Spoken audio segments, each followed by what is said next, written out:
Hello, everyone. Welcome back to Artificial Intelligence Fundamentals for Project Managers.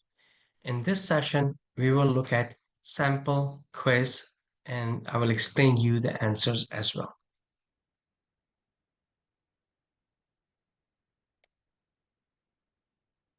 One World Training is a global training and business simulation and training company having its offices in US, UK, Netherlands, India, Malaysia, UAE, South Africa, and many more countries globally. We provide training in IT, business management, project management, ISO standards, GDPR, and over 150 plus trainings for individuals and organizations. One World Training delivers its courses in 5 ways: public classroom based, online from home or computer or work, e-learning, blended approach of self-paced e-learning with in-person support for instructions or at the user location with on-site team training for private and government organization. Worldwide Training is an authorized training center and endorsed by leading global professional bodies. So you will have 30 minutes for each question, and there are 20 questions that you can attempt, each question worth 1 mark. There's only one correct answer per question, and you need to answer 13 questions correctly in order to pass the exams. Now we will look at question number 1. What is the defining characteristics of the fourth industrial revolution? Option A, it is driven by steam and water power. Option B, it is focused on mass production techniques. C, it involves the fusion of digital, biological, and physical technologies. Or number 4, it emphasizes the use of electricity. What is the right answer? So if you look at the answers, answer A, it is driven by steam and water power. That is not correct about the fourth industrial revolution. Number B, it's focused on mass production techniques. That was the industrial revolution number 2. Number C, it involves fusion of digital, biological, and physical technologies. That sounds relevant. And number D, it emphasized on the use of electricity, which was probably which is second industrial revolution. So by reviewing these answers, I would go with answer C. And if you remember our discussion from the training, we talked about first industrial revolution, mechanization, steam water power, second mass production assembly line and electricity, third was about computer and automation, and fourth was about cyber physical systems, neural network, and AI and other new technologies. Question number 2. Is it necessary to include all 5 elements: instruction, context, input data, output indicator, and response tone in a single prompt? So the options are yes, all 4 elements are mandatory. Option B, no, the inclusion of element depends on the specific task and requirement. C, only instruction and context are essential in a prompt. D, the output indicator is only mandatory element in the prompt. So if you look at this, A may not be a good answer because it says all 4 elements are mandatory. If 5 prompts are mandatory, the idea is that all these prompts are in a natural language. So the answer is B. The inclusion of elements depend on the specific task and the requirement. So if you remember, this was a slide from our training. We talked about 5 elements of prompt: instruction, context, input data, output indicator, and response tone. Next, question number 3. What is the consequences of AI hallucination in the context of information generation? A, improves accuracy and reliability. When if you remember when we talk about AI hallucination, it was negative thing, it was not a good thing. So A cannot be the answer. B, it enhances the creativity and innovation.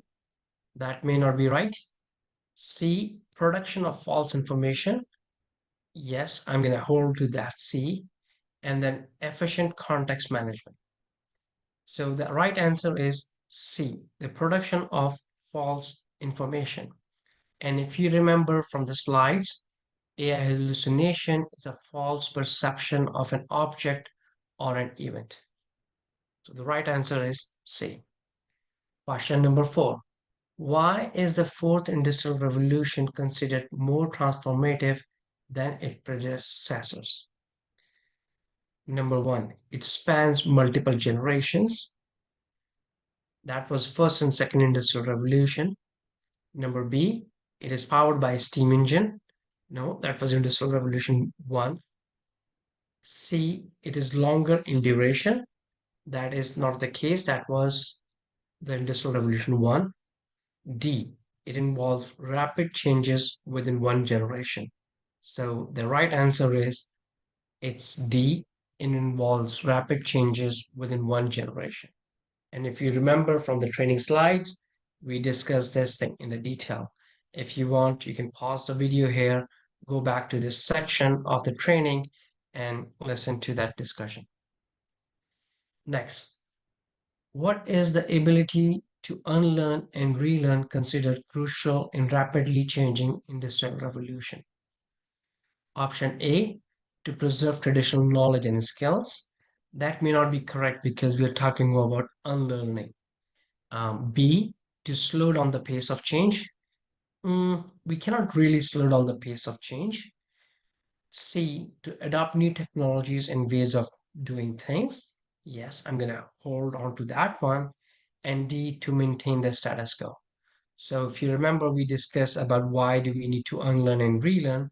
So the right answer is C, to adopt to new technologies and the ways of doing things. And the reference back to our training slide was this one in the beginning of our training, where we talk about why we need the ability to unlearn and ability to relearn. Let's take next question, number 6. What is the most important skills for individuals and organizations to remain relevant in the face of rapidly changing industrial revolution? Option number 1 is sticking to traditional methods and knowledge. Option number 2, avoiding change and maintaining the status quo. Option C, the ability to unlearn and relearn the new way. D, focus on mass production techniques. In this question, the relevant answer is C, ability to unlearn and relearn the new ways. And the slide that was referred here was this one from our training. Question number 7. What is the primary goal of AI? To create machines that can replace humans in all tasks?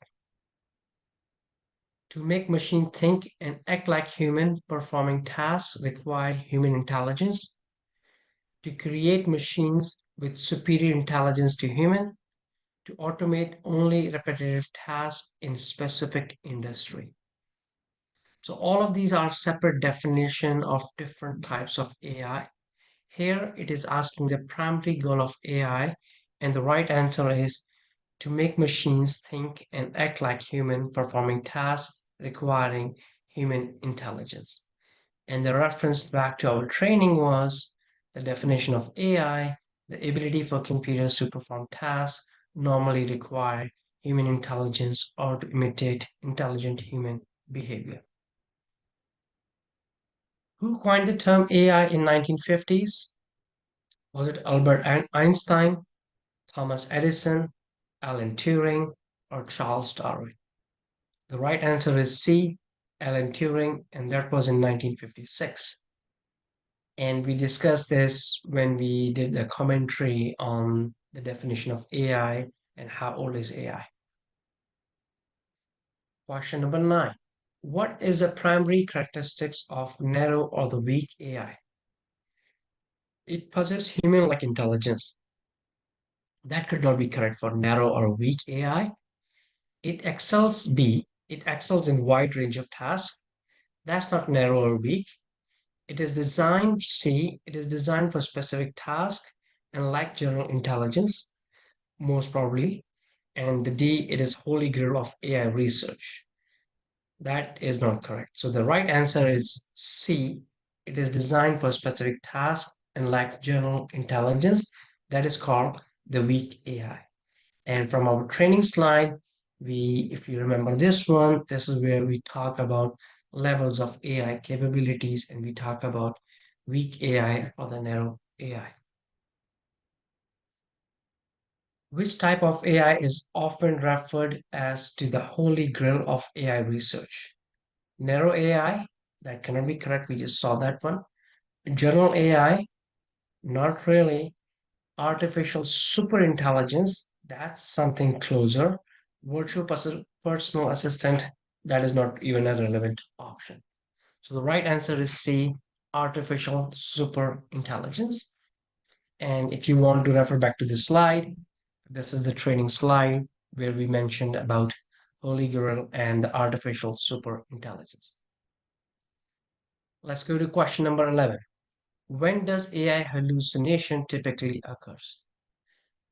Option A, when AI model accurately perceive object and event, it is the opposite. So A is not the right answer.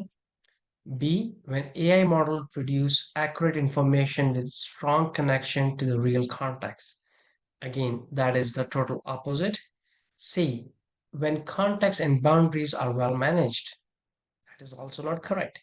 C, when the context and boundaries are not set or poorly managed. So the right answer is D, when context and boundaries are not set or poorly managed. Reference to our slides, AI hallucination.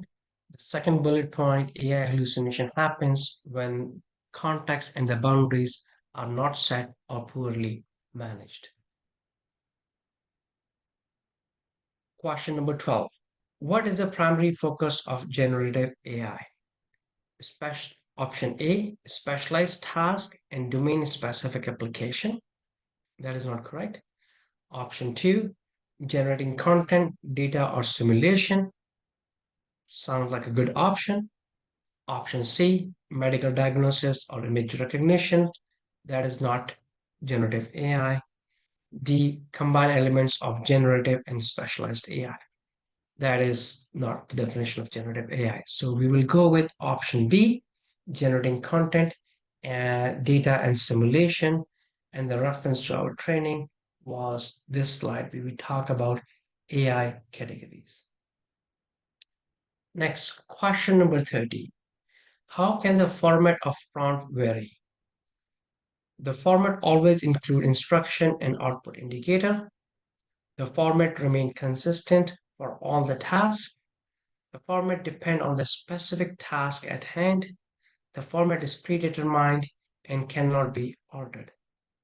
So the right option is option C. The format depends on the specific task at hand. And this is a slide where we talked about prompts and some of the bullet points and the commentary of this particular training slide. Next question.